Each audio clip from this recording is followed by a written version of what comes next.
Good to have you in today. Albert Breer, senior NFL reporter, lead content guy, Monday morning quarterback, former Patriot beat writer for the Globe and Cowboy beat writer for the Dallas Morning News. Let's go to him via the Coward Global Satellite Network, our friend Albert Breer. I'm a believer that in this league, outside a quarterback, you have to make very difficult decisions. And you have to occasionally, Albert, move players that are very, very talented. Make sure he can hear us now. Can you hear us, Albert? No, he can't hear us right now. So make sure audio, get it cleaned up, that when Albert can hear us. For those of you who missed my premise, is the NFL is not the NBA. There are some absolutely can't-lose players in the NBA, and you just can't. You got 5 starters. You got about 7 guys in the league. They just make you better. And by the way, even those guys like Kevin Durant and Kawhi Leonard, teams can win without him. I mean, Kevin Durant, they were 35-8 without him. But it's hard to win titles. So now Albert's back. All right, Albert, let's talk about Zeke. My proposal is his yards per game are going down. His touchdowns per year are going down. They've got a lot of mouths to feed, and I don't trust his judgment off the field during the off seasons. You could get a haul for him, Albert. You could get a lot of players and picks for him. Would you consider him on the trade block privately? Would you make calls if you were the Cowboys? I wouldn't. And look, I think the off-field concerns are very, very valid. I'd be nervous about paying him. You know what they say, money only makes you more of what you already are. And so you'd have to feel confident that he's grown up. And I think the Cowboys do feel confident he's growing up, but you'd still be a little nervous based on his past. That said, like, this offense is different. It's built around the offensive line. It's built around the running game. And so much of Dak Prescott's success over the course of the last 3 years has been based on whether or not Zeke Elliott is in the lineup and in top form. And there's nothing more valuable than the development of your young quarterback. And I would argue that Zeke Elliott's success has had as much to do with how well Dak Prescott has played as Todd Gurley's success in L.A. early on had with Jared Goff turning the corner. And so I think as much as anything else, this is about the structure of your offense where you've invested in that offensive line and the development of your young quarterback, which to me is priceless. And so I think here the Cowboys sort of have to bite the bullet just because of who they are and because who their quarterback is after 3 years. I think it makes sense for them to keep him. You know, it's a fun time before the camps open. And I was watching lists come out yesterday about quarterbacks. The Madden ratings for quarterbacks came out, and Aaron Rodgers was like 6th or 7th. But I do feel like the narrative on Aaron Rodgers has changed a little. The last time he was in a Super Bowl, Peyton Manning was a Colt, Carson Palmer was a Bengal, and Brett Favre was in the league. And that he is 35. He is increasingly brittle. Like Favre, he's a little stubborn. He's got a way he plays. He's not great with every teammate. I don't think it's a slap for Madden to come out and say, you know, we would take this morning Mahomes, Andrew Luck, or Russell Wilson. I don't. I think Aaron's talented, but I think there's some baggage that comes with him, which you can't deny some injuries. He's become increasingly brittle. What do you make of Aaron Rodgers today? When you talk to sources about him, McCarthy gets jettisoned. Where are we at with Aaron Rodgers? The biggest question you're going to ask is, does this guy want to be coached? Because for as stubborn as Peyton Manning could be, as tough as Tom Brady can be, those guys would tell their coaches, and you can ask Bill O'Brien, Josh McDaniels, Adam Gase, Mike McCoy, whoever you want, ask any of those guys. What those guys will tell you is Tom Brady and Peyton Manning wanted to be coached. And to me, that's the central question with Aaron Rodgers here now. Obviously, there was some clashing with the old coaching staff. And what's so interesting here about the marriage between Aaron Rodgers and Matt LaFleur, look at what guys like Kyle Shanahan and Sean McVay have done. That offense is based on the quarterback playing fast. It takes responsibility off the quarterback's hands, right? It gives the protection calls to the center. It gives the quarterback less options at the line of scrimmage.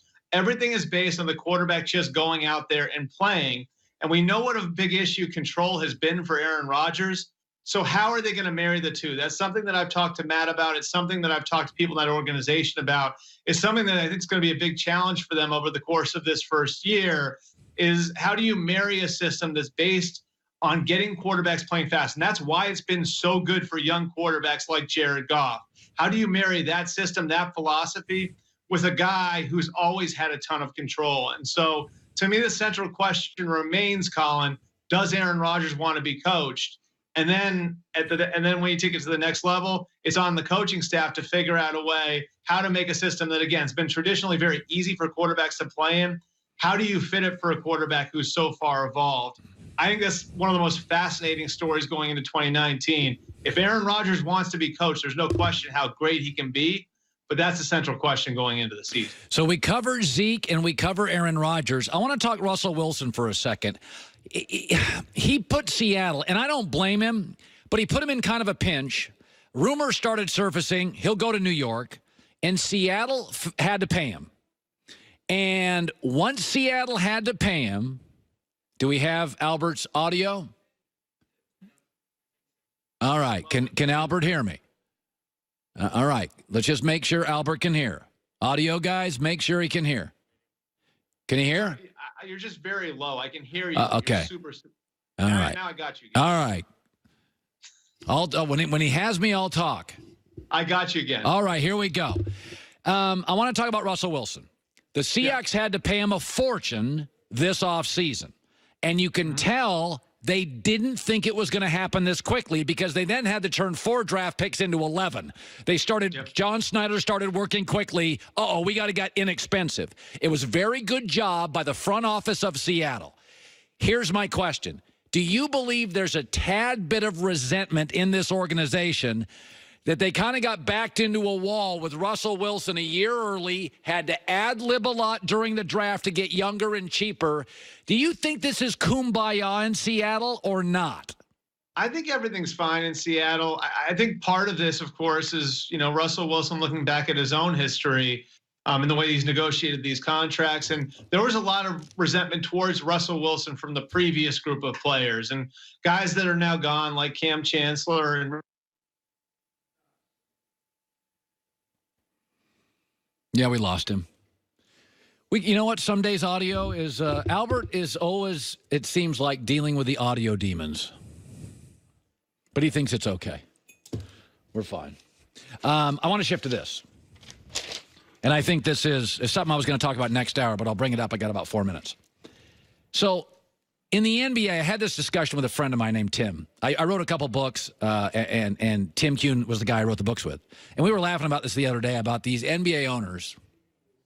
They always complain about, stars are leaving.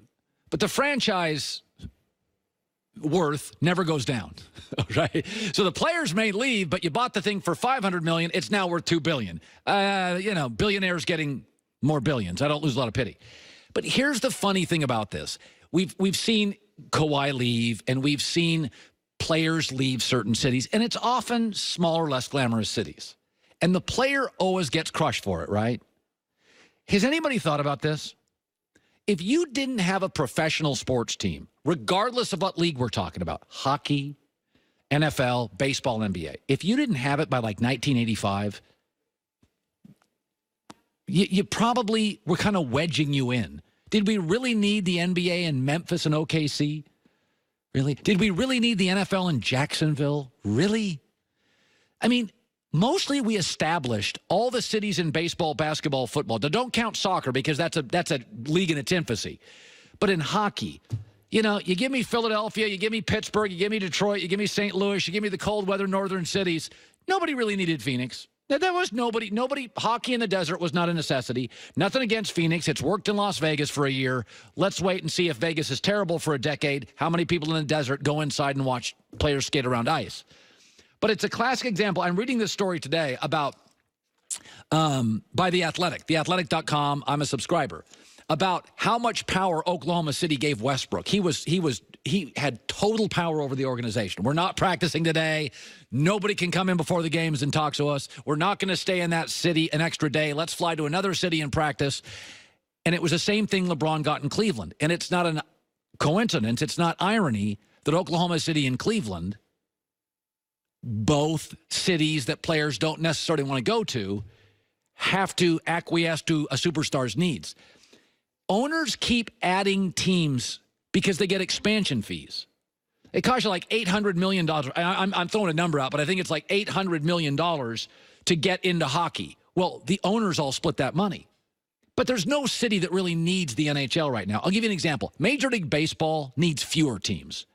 Because there's no salary cap, Oakland can't compete, Cincinnati can't compete, Tampa Bay can't compete. We need less teams. Tampa has acknowledged, can we do half the year here and half the year in Canada? And yet baseball is going to expand. I used to live in Portland. That's one of the cities. Portland's not a Major League Baseball city. Period. Seattle is bigger and wealthier with 6 times more Fortune 500 companies. And they struggled to compete financially. Minnesota, which is a corporate hub, struggles to compete financially. Oakland can't. Tampa can't. Cincinnati can't. And you want to add Portland. I like Portland. 81 home games? You got to be kidding me.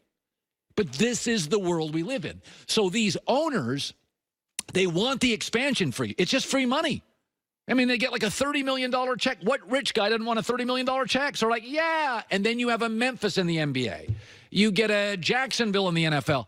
And don't be shocked if in the NBA, a star-driven league, a lot of these players don't want to play in these cities. I mean, Seattle and Oklahoma City. One's a corporate hub. One is not. Don't be shocked guys don't want to be there. You know, and it just cracks me up. I read these stories all the time. If you go to the last 10 new franchises in America, Las Vegas, hockey in the desert. It doesn't work in Phoenix. It's had years where it's worked. OKC in the NBA, Memphis NBA, Jacksonville, New Orleans in the NBA. Now, New Orleans got Zion, but if New Orleans didn't get Zion and got the number 9 pick, it wouldn't feel nearly as good today. Is that the owners, the players get ripped for it because they don't want to play in certain organizations, especially in the NBA. Well, then stop expanding leagues. Stop it. We got enough teams. I could make an argument, and I've made this argument for years. You can go to every league, hockey, MLB, NHL, NFL, NBA. Take off 6 franchises, and the leagues are all better. Can you imagine the NBA if you eliminated 4 franchises and you took the best players on those 4 and sprinkled them around the league? Everybody would have 3 stars. Everybody would have 3 legitimate all-star level players. Every night you go to an NBA game, there'd be like 3 all-stars on your team and 3 all-stars on their team. More is not better. Stop expanding. This is why stars don't want to play. Don't blame the star. Blame the greedy owners. Heard.